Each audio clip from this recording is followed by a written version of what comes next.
Bismillahirrahmanirrahim. Assalamualaikum warahmatullahi wabarakatuh. Alhamdulillahilladzi anzalal qur'ana hudan linnas wa bayyinatum minal huda wal furqan. Asyhadu an la ilaha illallah wahdahu la syarikalah wa asyhadu anna Muhammadan abduhu wa rasuluhu la nabiyya ba'dah. Allahumma ja'alna minat tawwabin wa ja'alna minal mutatahhirin wa ja'alna min ibadikas sholihin. Yang kita hormati guru kita Pak Haji Raffles, Ibu dan Bapak jamaah yang kita sudah terputus pengajian 2 bulan lebih kan? 2 bulan Ramadan dan Syawal, kinilah pertengahan Zulkaidah. Syukur dan puji kepada Allah, salawat dan salam pada Rasulullah sallallahu alaihi wasallam. Pukul 11 pasnya pukul berapa sudah Pak? Berapa jam pasnya Bu? Berapa menit? 45 menit, 30 menit. Nek bisa diagak. Kalau ndak nyong ndak mau berhenti. Ini di berhentian baru mau berhenti. Barang 40 menit, cukup 45 menit. Persiapan jalan zuhur, jadi 2 balik kurang perampek. Salamualaikum pukul 2 balik. Kajian minggu yang lalu, 2 bulan yang lalu terkait dengan surat keempat, surat An-Nisa.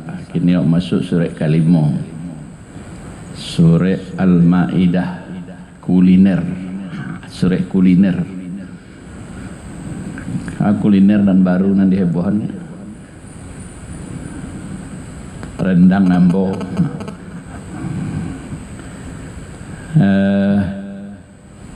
Bahwa Al-Quran itu ternyata diturunkan berlapis-lapis. Lapis nomor 1 tuh, warattilil Qur'ana tartila gitu Pak. Benar, baik, indah bacaannya. Karena mukjizat nomor 1 itu dari bacaan. Umar Islam karena indahnya bacaan. Di menjelang awak sampai ke final, awak akan menuju final kan Pak kan? Kompetisi dia teh umur 60 aku kompetisi grand final. Dan apa aku nak sabana usia apa? Usia mutiara grand final. Nah, tergantung beko menang atau kalah. Su'ul khatimah atau husnul, tentu maunya menang, husnul khatimah. Kalau untuk menang itu ditambah energi tadi. Salah satunya energi Al-Quran. Dan lain-lain lah puih Pak. Kalau lah 60 ahlinya puih lah, bila ke puih lah? Mestinya lah 60 tu puih Pak. Kama Pak langkin kamai sagalo lah dimakan. Oleh karenanya tinggal lagi kompetisi pertandingan mendapatkan husnul dengan antara husnul khatimah dengan su'ul khatimah. Lazimnya persiapan yang baik. Tanya oleh Pak Haji untuk mentese orang, persiapan yang matang biasanya tidak mengecewakan. Salah satu persiapan itu mentartil, mentahsin dan mentadabbur Al-Quran. Ya leka mungkin lo rasanya ndak adil lo Tuhan. Kalau persiapan kolah matang lalu gagal nanti kan ndak mungkin tidak Bu. Logikanya persiapan yang matang membawa prestasi yang mengembirakan. Surat kelima bernama surat Al-Maidah, hidangan atau kuliner, diambil dari ayat 114.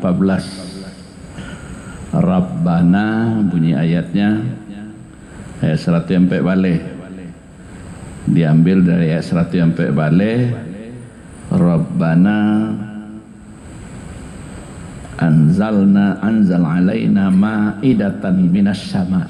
Turunkan kepada kami kuliner yang enak dari langit. Minas sama'i takunu lana iddal awwalina wal akhirina wa ayatan minka warzuqna wa anta khairur razikin. Jadi kalau diurut Al-Fatihah pembukaan, Al-Baqarah hewan ternak sapi, ketiga surah Ali Imran keluarga, sampai surah An-Nisa perempuan, kalimo surah Al-Maidah makanan. Begitu pentingnya soal makan rupanya. Itu kan kebutuhan dasar semua, primer satunya. Orang perlu gizi hewani, Al-Baqarah nama surahnya. Kan hebat tuh Pak kan. Korban wak biswa. Orang perlu memperhatikan keluarga. Sehebat-hebat apa-apa kau bu, kalau ibu abaikannya di rumah, masalahnya keluar. Orang masalah di luar itu biasanya karena masalah di rumah. Keluarga kuncinya. Keluarga tidak akan bagus kalau tiangnya gagal. An-nisa ibadun bila perempuannya. Perempuan tidak akan bisa memberikan layanan yang baik kalau makanan berserak-serak, kurang garam, kurang padeh, kurang lama. Itu Al-Maidah. Kalau dipakai logika anunya, ada analisis tafsir kontemporer 2 sampai 5 surat itu. Habis surah Al-Maidah, habis Al-An'am lagi, masih surat tentang makanan. Habis Al-An'am surah apa bu? Surah 7. Surah 6 Al-An'am, surah 7 Al-A'raf. Baru mulai agak rumit sekete. A'raf bicara tentang tempat, bicara tentang lokasi, destinasi namanya kini. Destinasi antara sarugo jo neraka. Habis Al-A'raf surah 8 balik kepeng mulia. Ampal itu harta rampasan dan seterusnya. Jadi artinya apa? Ayat-ayat Al-Quran itu ternyata sangat peduli dengan manusia. Jadi kalau ada pengajian wak dengar bahwa tidak terlalu penting soal-soal kepeng, soal-soal harta, itu tidak juga benar.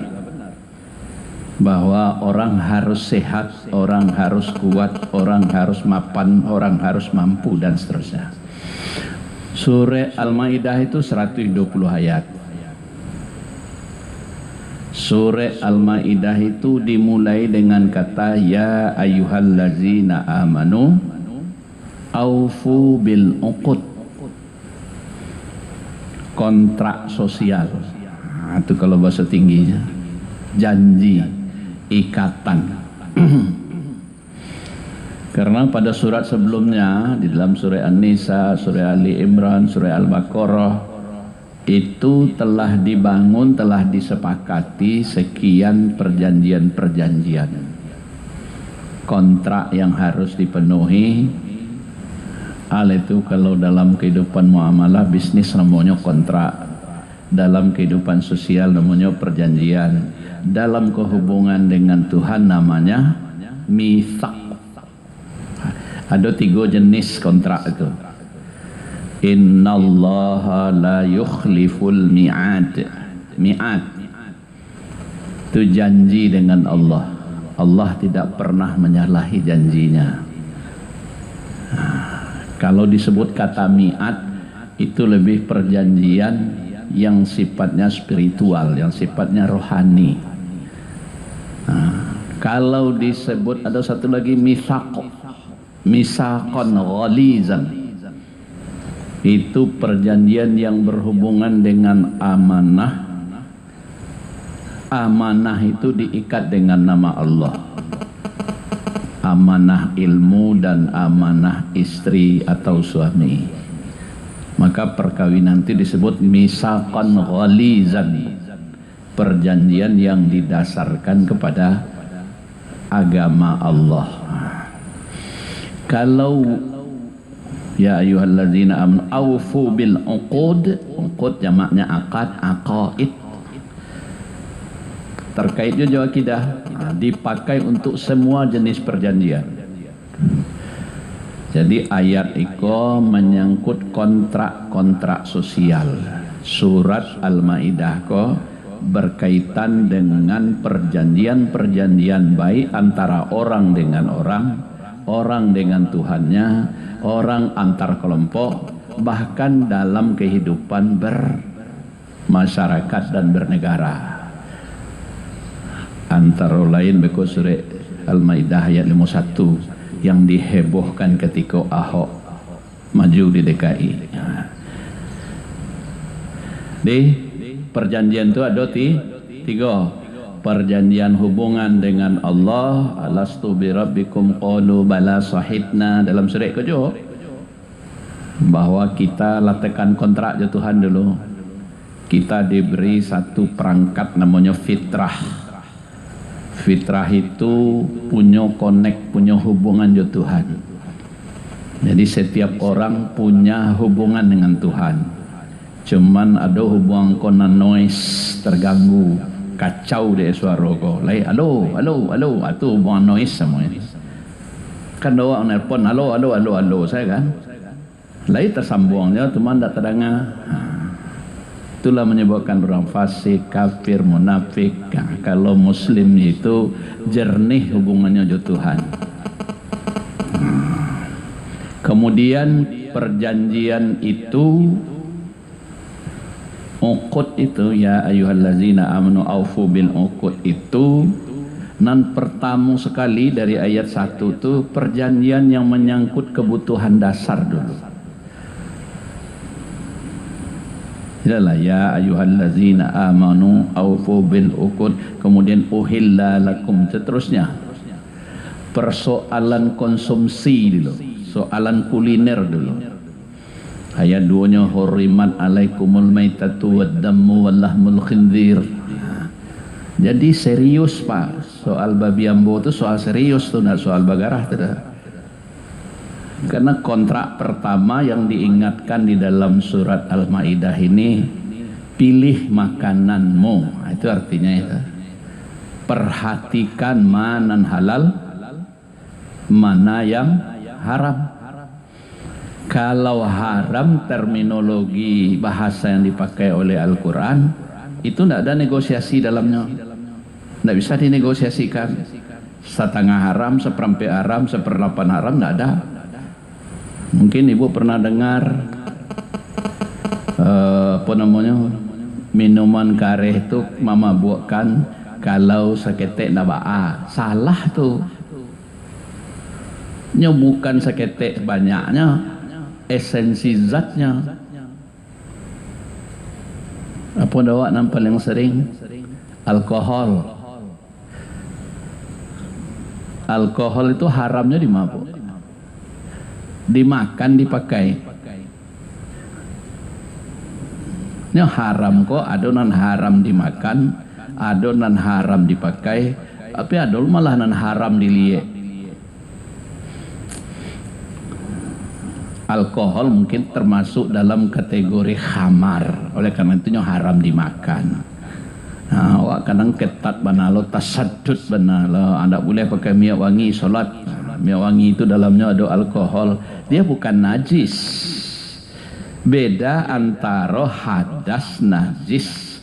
Kalau najis itu kotor, membuat terlarang ibadah. Dan repotnya kadang-kadang sajadah solat yang di maliang, bukan sajadahnya itu yang haram, yang haram itu perilakunya itu.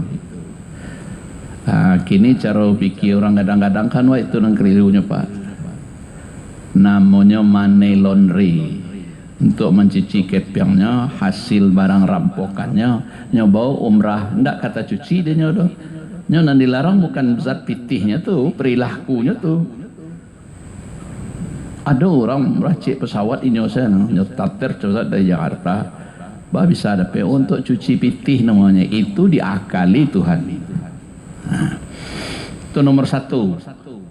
Poin nomor satu dari surat Al-Maidah itu bicara tentang haram halal terkait dengan kuliner, makanan, minuman. Nah, oleh karenanya dalam suasana waknan sangat global kini harus hati-hati. Salah satu bentuk hati-hati caliak ada ndak label MUI-nya, ada ndak komponen-komponen B2 dalamnya. Sabau dari informasi komponen B2 itu luar biasa banyak masuk king kemai.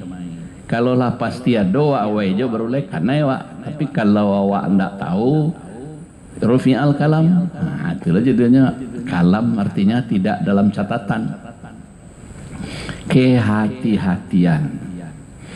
Nan pasti haram tuh huriman alaikumul maitatu, itu pasti itu. Mayat apapun jenis makanan, jenis hewan, kalau sudah mati sebelum disembelih, nah kok persoalan PMK gini ke Pak, penyakit. Iko persoalannya ndak sampai mematikan. Apapun jenis yang sudah dinyatakan halal lalu dia belum disembelih, tetap saja haram. Terkait dengan penyembelihan itu lagi nanti. Kalau yang diutamakan tentu penyembelihan yang dilakukan oleh muslim dengan baca bismillah. Bagaimana penyembelihan dengan non muslim dengan sistem mesin saja? Kalau wak sabana ketat tak jadi wak makan makanan kaleng cik je Pak.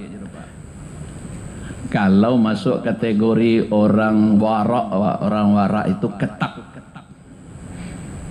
Kalau kategori fikih, selama tidak ada unsur-unsur yang menimbulkan haram secara pasti, nah itu masuk dalam kategori mutasabihat.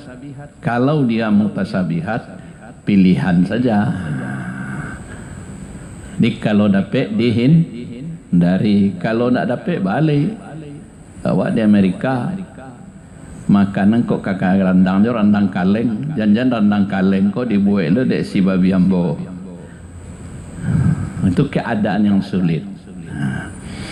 Yang ini katakan persoalan nomor satu yang dibahas secara mendalam di dalam surat Al-Maidah ini meneguhi janji kita dengan Allah bahwa mulailah halalan thayyiban, yang halal, yang baik, yang diselenggarakan secara baik. Adapun haramnya babi, haramnya anjing, haramnya yang disembelih selain nama Allah, itu harganya harga pas. Apapun bentuk jenisnya. Kenapa? Karena itu qat'i. Di kuadolonan ma olah lo balik salah fikir bu. Karena itu qat'i. Haram babi bukan karena cacing pitanya. Haram anjing bukan karena joroknya, tapi karena itu qat'i. Dan hikmatut tasyri'nya, hikmah mengapa itu diharamkan pasti lebih hebat dari alasan medis atau alasan higienis. Awak kadang dia terlalu hebat berargumen lo jo alasan higienis atau alasan medis dakwah dari segi kesehatan, bahkan ikut energinya lebih tinggi.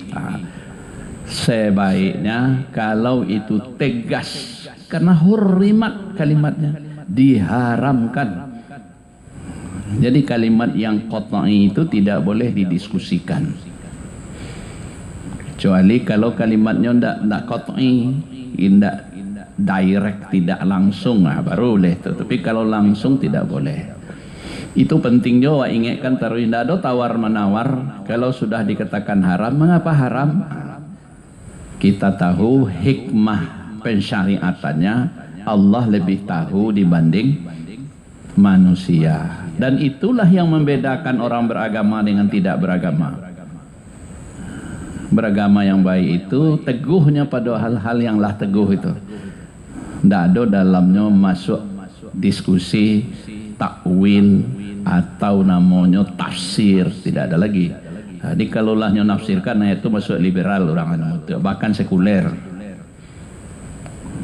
Kalau lah inginnya tafsir, kalau ayat-ayat kat ini, tidak ada nanti lain nilai dasar keagamaan. Kalau ikutnya tafsirkan. Yang kedua, jadi nomor satu mutulisiko berkaitan dengan kuliner, berkaitan dengan makanan, berkaitan dengan konsumsi. Ketetapan haram adalah permanen, bukan alasan higienis atau alasan medis. Hikmah syariah melampaui zaman. Haram rendang babi ambo. Itu contoh untuk menggalanya seketik. Jadi tidak ada tawar menawar karena sifatnya hikmah syariah melampaui zaman. Bukan pada waktu itu saja haramnya, nanti pun juga. Karena Tuhan tahu kok tidak cocok di manusia. Makhluk paling jorok itu ya babi. Makhluk paling tidak bagus itu sebenarnya anjing.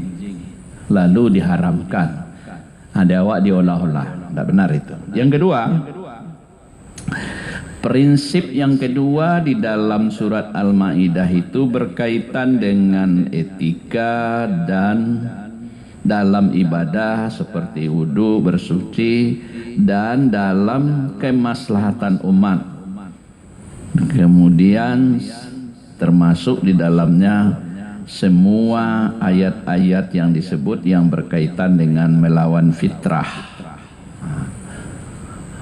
Artinya apa? Menyesuaikan, penyesuaian. Ada keinginan manusia di satu sisi, ada ajaran agama di sisi lain. Bagaimana ini sesuai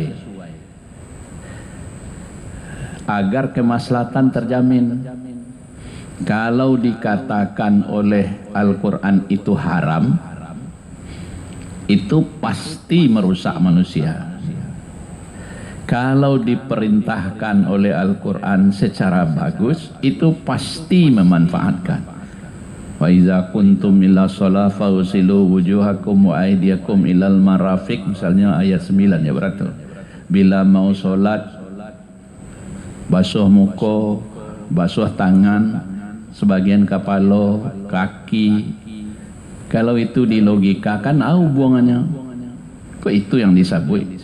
Padahal sumber najis kan bukan itu. Kan tak muka sumber najis, tak kepala sumber najis, tak lo tangan dah. Maka itu disabui. Pertama dulu awak harus memahami tauqif namanya. Tauqifi itu begitu perintah, sudah terima dulu. Jadi memahami ayat itu dan pertama bana dulu mesti masuk dengan tauqifi. Kalau di tentara, kalau sudah perintah dari atas siap, itu dulu, itu penting sekali. Baru masuk lapis duanya. Mengapa ditauqifkan? Mengapa dipastikan seperti itu? Masuk ke hikmah namanya. Mengapa harus muka, harus tangan, kaki dan beruduk dimulai? Mengapa kesucian wudu, najis? Ini itu pangkal ayatnya seketik cuman kan, tapi penjelasan ayat itu nanti di hadis. Itu nanti yang menjadi hukum fikih. Mengapa begitu? Itu menyangkut etika sosial, menyangkut bagaimana penertiban, ketertiban dan keteraturan. Jadi sistem hukum Islam itu fikih namanya, paham itu akan melahirkan keteraturan, kedisiplinan dan kebaikan yang bertimpa-timpa, yang berlipat-lipat. Kalaulah teratur, kalaulah disiplinnya akan lahir namanya multi level. Kebiasaan bersuci, kebiasaan berwudu, kebiasaan menjaga kebersihan pembicaraan, kebiasaan itu isinya sudah itu dari ayat 5 sampai ayat sekian tuh, kebiasaan bagaimana menjaga etika sosial, hubungan baik, kebiasaan kok akan berdampak. Apa dampaknya? Ujungnya nanti kebaikan.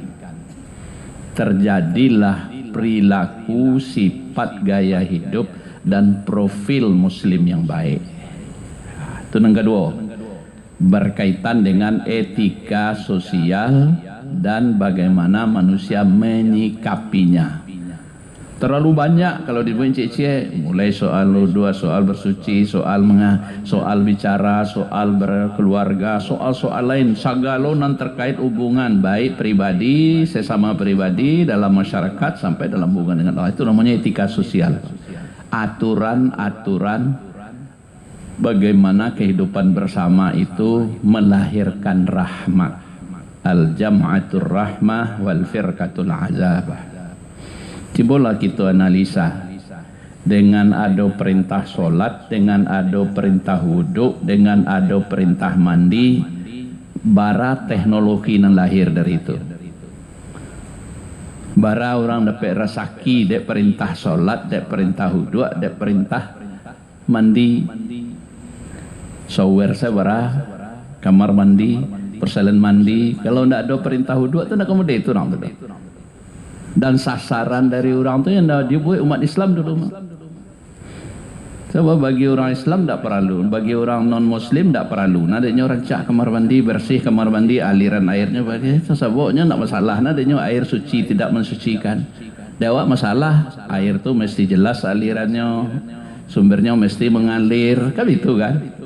Dikaji di ayat iza kuntum ila shalah faghsilu wujuhakum itu menggari ekonomi barabanyana.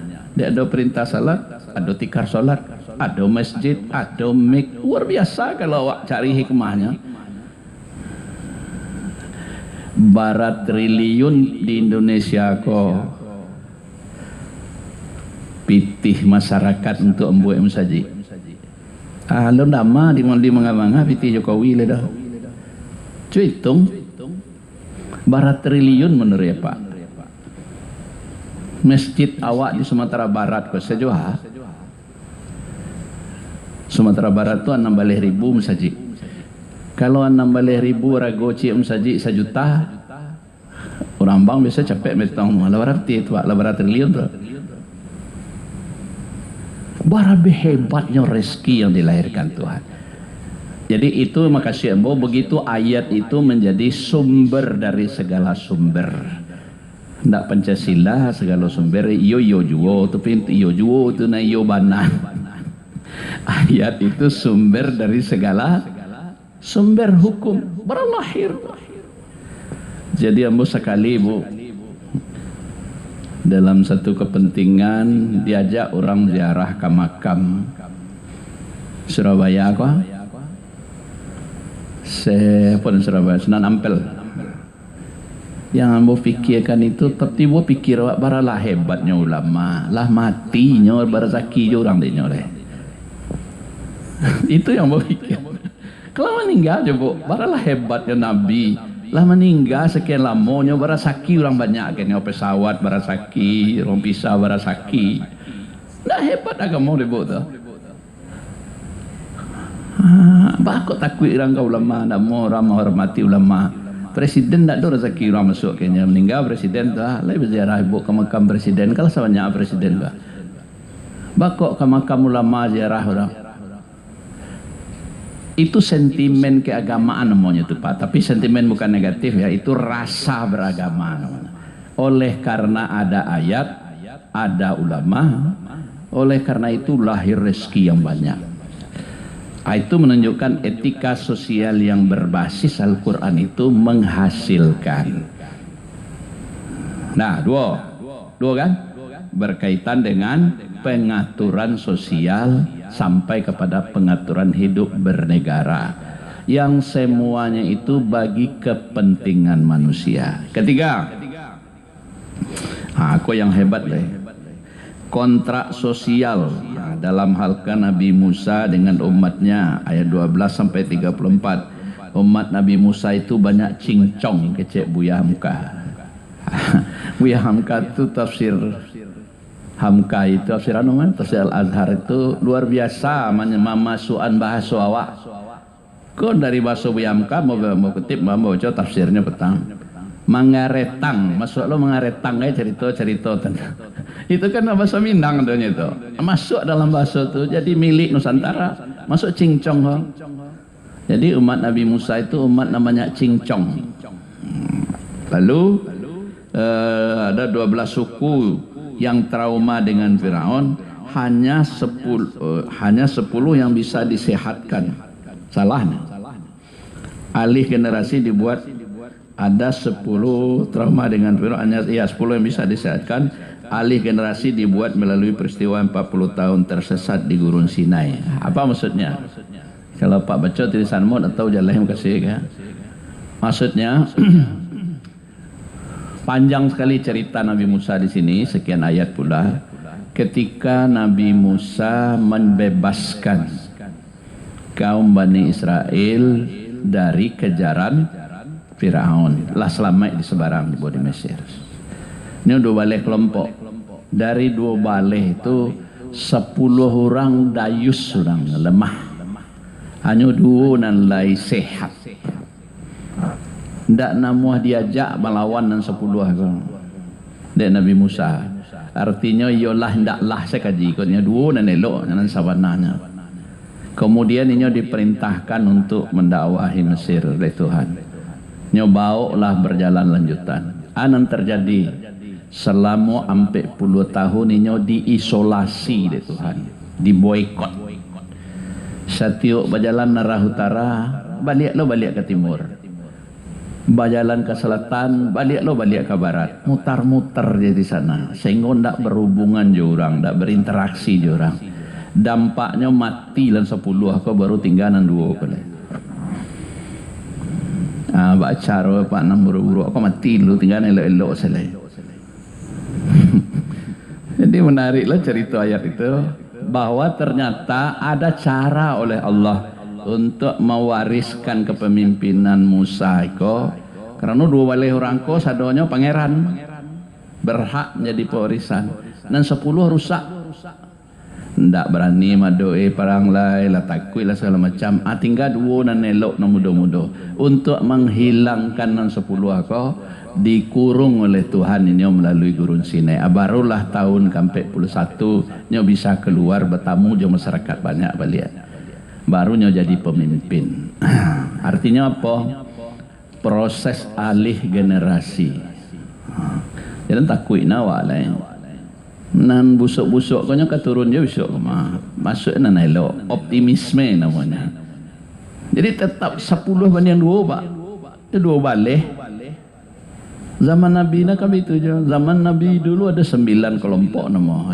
Ada naga 9. Di kalau Pak cerita naga 9 Al-Quran lah nyebut Rahtun, surah apa tu? Ada naga 9 zaman Nabi Shu'aib. Cuma nak naga 9 kini maksud itu, tapi polanya sama. Pola sejarah Al-Quran itu hampir berulang. Dalam kaidah sejarah ada namanya sejarah itu berulang. Bukan itunya dan dalam polanya sama. Pola itu bagaimana dia hadir dalam cara yang sama. Yang ketiga berkenaan dengan apa namanya itu proses alih generasi, pewarisan nilai adonan dalam kehidupan kau, dalam satu paru, dalam satu kaum, mungkin dalam satu negara, adonan ampas, residu namanya. Jadi pertarungan antara baik dan buruk itu 2 berlawan 10. Itu yang diingatkan sebenarnya pesannya kata Bianca. Makna ayat itu bercerita tentang wadah perjuangan. Tunan ketiga, nang kampe berkaitan dengan perilaku buruk oleh kaum Yahudi dan Nasrani ayat 41 sampai 42, ya ini berkaitan korupsi, fee dan pengambilan keuntungan dengan cara batil adalah budaya rahib dan pendeta agar jangan diulangi lagi. Jadi istilah suhti dalam Al-Quran, uang sogok, istilah korupsi ini namanya lado dalam Al-Quran ayat 49 ayat barat tadi dari surah Eko mulai ayat 1 sampai 3 ayat itu, bahwa salah satu tradisi rahib, tradisi yang disebut dengan pendeta memperjualbelikan, mengkorupsi agama. Sampai kini masih jalan taubat berbayar. Awak kali tidak berbayar taubat. Ini masih berjalan taubat berbayarnya. Di balik sinan pendeta. Itu ngecek. Itu tidak ada masalah kan disebut itu. Itu namanya suhti. Memakan harta orang lain dengan cara tidak benar. Terjemahan Indonesianya fee, korupsi dan sejenisnya. Apalagi atas nama agama. Sedangkan atas nama yang lain agama saja dilarang. Dalam ayat ini juga, ayat surat-surat Al-Maidah ini dalam banyak suratnya, terutama ayat 4 sampai 8 itu cerita tentang korupsi dengan bahaya dan akibat yang ditimbulkannya. Jangan kamu ulangi. Oke, itu sudahlah untuk orang gadang atau orang ketek. Kon ang kalimo kan ang penting cek lah. Bagian terakhir dimulai dari ayat sampai 9, ayat 51 dan beberapa ayat setelah itu tentang kepastian hukum. Di situ disebut man lam yahkum bima anzalallah faulaika humul kafirun humul fasikun humul zalimun 3 kali. Dalam ayat ko disebut yo, jangan kamu ambil pemimpinmu dari orang yang tidak seiman denganmu. Ayat 51 viral di zaman Ahok akan jadi gubernur. Oleh karena ayat itu Ahok langsung kalah. Itu berkat ayat itu Pak. Kalau ndak ayat nak kemenang ke Anies Pak. Karena Anies menang karena ayat itu. Buat sengaja tuliskan di situ ada 3 pengertian. Aulia di sana dalam tafsir dikadukan orang, kamu ada buku percetakan terbaru, ada yang mengartikan pemimpin, ada yang mengartikan teman setia, ada yang mengartikan orang-orang yang akan menuntunmu, sama aja lah isinya. Bang kau dibedakan, itu soal eufemisme bahasa. Mempahalui barang nenda alui, barang nan mestinya tegas dipahalui seketek. Itu cara trik munafik disabui kalimat buruk bunyinya ditukar seketek yang narancak mancilo dia gih namanya berdasi korupsi. Tidak tahu nama awak kan korupsi, padahal sebenarnya mancilo bahasa awaknya, sehingga memori orang tidak terlalu terserang di itu. Apa hukumnya? 3 hukumnya. Ambo pelajari lebih lanjut tadi. Ambo sukolo ngaji ra ke pasambor belajar dia balik. Nan nomor 1 haram. Itu hukum nomor 1. Memilih pemimpin yang tidak seakidah, tidak diyakini membawa kebaikan bagimu. Hukum nomor 1 haram. Kalau itu akan membahayakan. Akal kalau yakin awak, kalau ini awak agian suara awak kayaknya awak kanyo dah biahi kanyo rusak haram. Yang kedua ada makruh. Makruh itu ketika yang awak pilih itu walaupun ndak saya keyakinan awak, tapi ndak ada potensinya sakit. Ndak ada potensinya nang kamanu awak nang merusak awak dah. Karena kesempatannya tidak terbuka untuk itu. Karena negeri sekuler, kau pada negeri sekuler. Tapi pada negeri mayoritas muslim, nama tadi awak minoritas. Nah, kini yang kedua sekuler. Yang ketiga pada negara mayoritas awak. Nah, itu boleh. Nah, itu hebatnya penjelasannya Dek Biamka. Kalau awak banyak dan kemungkinan itu awak bisa mengendalikannya, mengontrolinya, tidak ada masalah.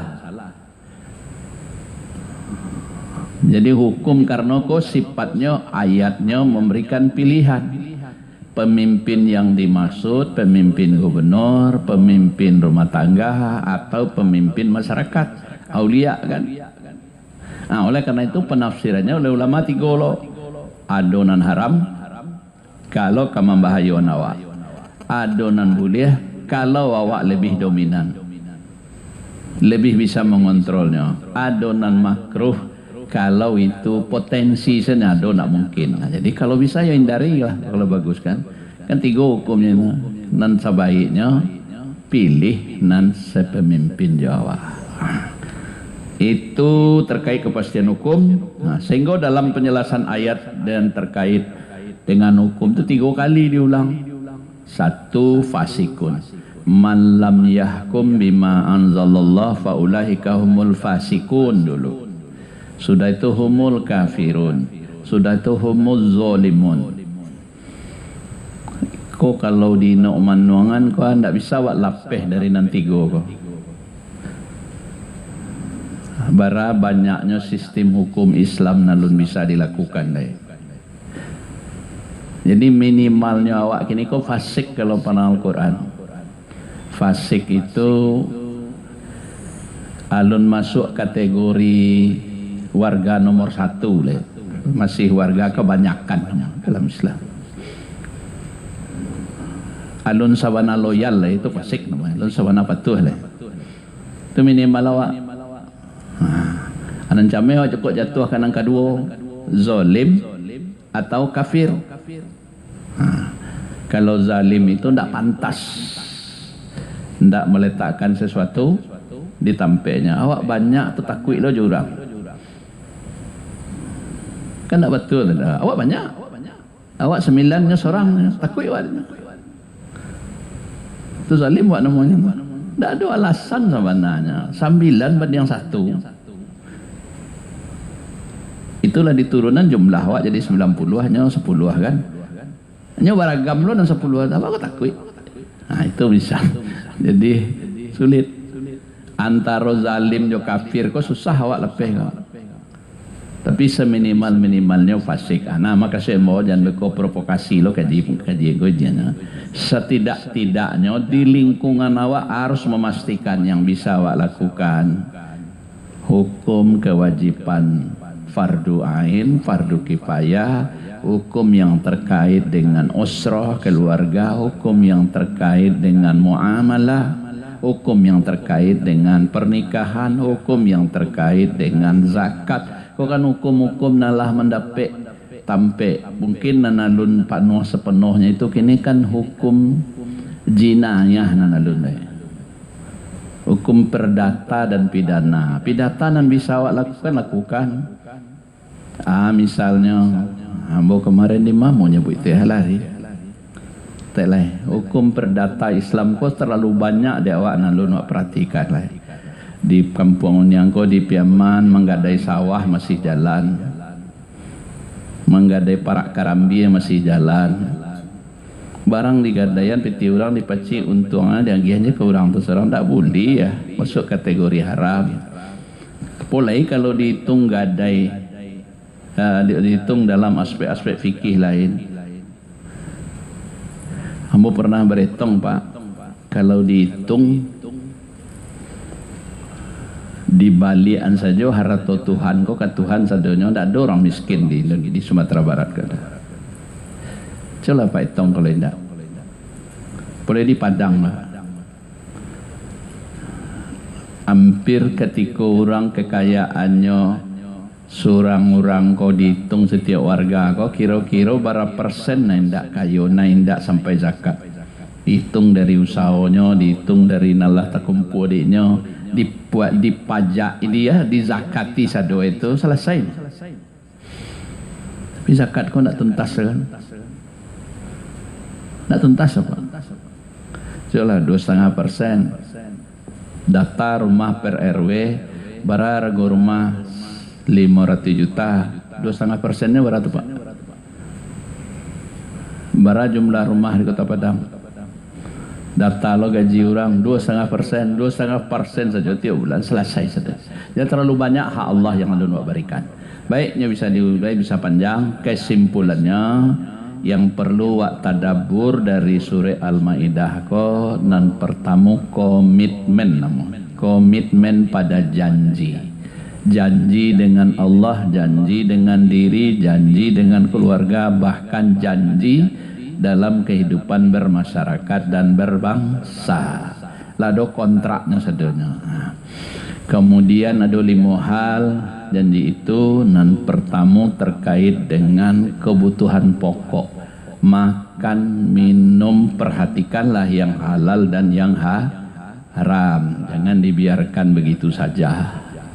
Yang kedua terkait dengan kontrak sosial, hubungan perjanjian yang terkait dengan hubungan apa yang disebut tadi kontrak sosial ko, mulai daripada soal ibadah, soal bagaimana efek dampak pengaruh dari baik nan baik maupun yang tidak baik, sadonya punya dampak.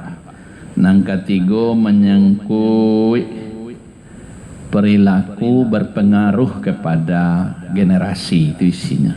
Peneraku yang tidak benar dari generasi ini akan mewarisi kepada yang tidak baik. Di peradaban itu disusun berdasarkan perkembangan waktu. Buku Al-Muqaddimahnya Imam Ibnu Khaldun luar biasa cerita tentang itu. Yang kampe menyebutkan tentang perilaku buruk, korupsi, pengambilan uang apapun dengan cara tidak benar, berbahaya, dan itu perilaku buruk yang diwariskan oleh agama lain. Kemudian kepastian hukum adalah mengingatkan kepada kita berbahaya bila hukum terabaikan. Kepastian hukum itulah sungguhnya menyebut aman. Awak mengko susah kini bergerak atau umat kau menjadi rumit tarikh karena kepastian hukum kau tak jaleh. Masuk di muka, keluar di belakang. Dan tak pasti, jo pasti hukum kau, jerahnya tinggi. Sehingga Al-Quran malam yahkum kan kepastian itu. Dan sesungguhnya iko problem kehidupan bernegara diulas secara tuntas di dalam surat Al-Maidah. Jadi kesimpulannya surah Al-Maidah itu surah tentang gaya perilaku, sistem, dan bagaimana kehidupan sosial itu dimaui atau dibimbing oleh agama dengan baik. Jadi kalau ada kerusakan yang terjadi di sosial, itu artinya ketika Al-Quran tidak ditadaburi. Kalau ditadaburi, orang menata diri terus. Banyak keseimbangan itu mesti ada cocok antara yang dilakukan dengan bimbingan.